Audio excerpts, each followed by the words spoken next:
মানুষকে সবচেয়ে জাহান্নামে নিয়ে যাবে রসুলের পদ্ধতি না মানার কারণে। আজ মানুষকে সবচেয়ে জাহান্নামে ডাকবে আল্লাহর কোরআনকে না মানার কারণে।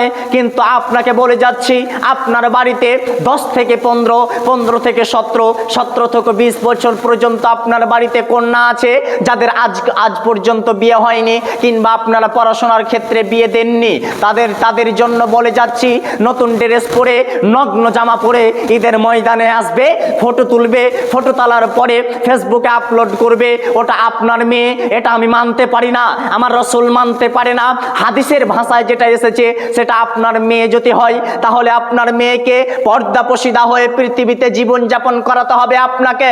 আপনি যদি পর্দাপশিদা করে জীবনযাপন না করাতে পারেন, তাহলে আপনার মেয়েকে আপনি কি আদর্শবান তৈরি করলেন? আরে রসুলের পদ্ধতি বলে যাচ্ছি, আপনার মেয়ে কান্না করবে ড্রেসের জন্য।